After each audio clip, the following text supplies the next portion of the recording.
And have you ever heard the term musician's physique? I don't think I've And heard that one.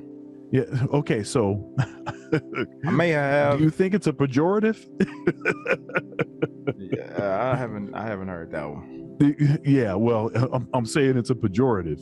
Okay. Musician's physique, I mean, it's because cats, they spend all this time practicing and stuff, and they'll let themselves get way out of shape, you know, and you know that's important. And I know that the Protestant thing is to create these sort of divisions or separations between spirit, soul, and body. Frequently, you'll hear people say, well, you know, you're a spirit, you know, you have a soul and you live in a body. And they're trying to create a hierarchy. They're trying to say the spirit is the most important thing, then the soul, then the body. And that's sort of the way that is delineated. Mm-hmm. Now, I think unwittingly, what we're doing there is we are saying that the real us is inside. So what we look like doesn't have anything to do with who we are. And that's not true. Now, I'm not going to say, look, you know, everything needs a balance. Okay. But if you are, you know, and I'm not trying to get on people that have had struggles with their weight. That's not the point here. Mm-hmm. The point is that it's obvious that something is wrong, and you are shortening your life by not getting certain aspects of your eating, physical fitness, all that kind of stuff together. Mm-hmm. But if you're also, you got a big head because you're talented, then, and that allows you to like overlook the fact that, hey, but you're not healthy. I mean, how are you going to keep playing? How are you going to keep doing the music if you're not healthy? You got to take care of yourself. You have to take care of yourself. It's I made it a part of my routine. I went on this journey, and you're an entrepreneur as well, and I could tell you work out, you big dude.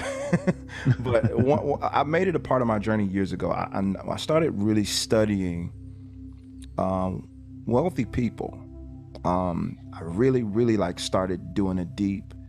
I wanted to study habits of people who were successful, people who were wealthy, and ultimately well-rounded, well-balanced people, because, you know, I've been in the church all my life. So I've been reading the Bible. I've been doing all these things all my life, but I'm also seeing these patterns of church people who are very unhealthy, a lot of which who are not entrepreneurs.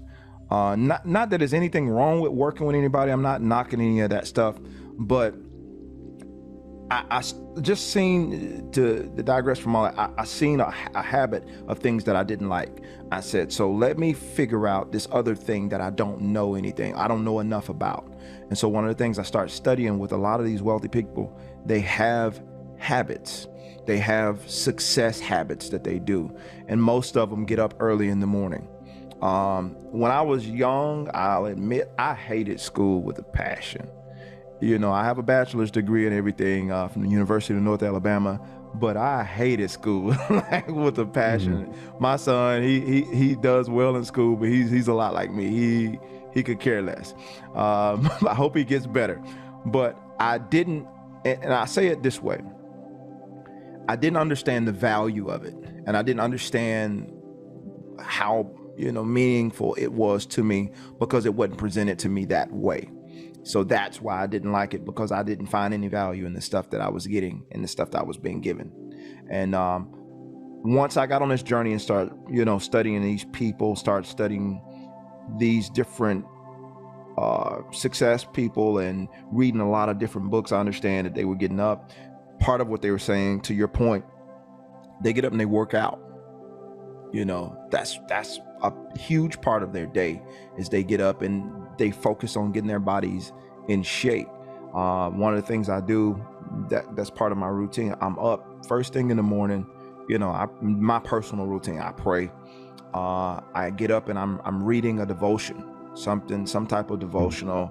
After reading a devotional, I'll listen to something uplifting, something inspiring. That can be a sermon, that can be a motivational speech, whatever the case may be. But I'm listening to something in the first hour or so of my day that's feeding me, not garbage, health food, in a sense, mentally.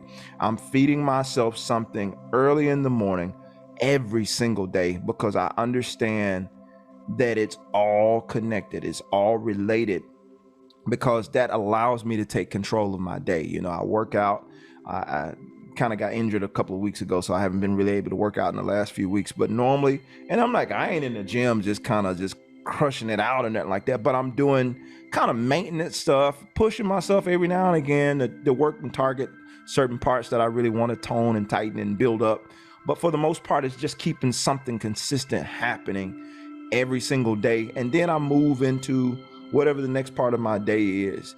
And I notice since I've been doing that, the way that I play and the way that I express, it's a lot more free. It's a lot more fluid, and I feel a lot better about what I do. And I also find doing that, I find so much more time in my day. I wrote 10 Ways to Success. It's a small book, but I wrote that in my morning prep time. Like, I wrote that whole book in my morning prep time, just consistently doing it. And I think, to what you were saying as well, it just shows discipline. When you can do that, you discipline yourself to hold yourself, going back to being accountable, you hold yourself accountable with that discipline of always doing something and keeping your word to you. Hey, I'm going to take care of my body. Hey, I'm going to take care of my mind, my spirit, all of it. And I'm going to practice, because we know by default, we're going to practice something anyway. But all this other stuff, it's easier to say, I'll get to that later. But disciplining yourself to do it, especially when you don't want to do it. Because I don't want to get up and work out at 6 in the morning or 6:30 or whatever time I get started working out. I don't want to get up and do that. But I know it's a part. If I want to be around here, if I want to play with my kids, I got to get it together and keep it together, So, yeah.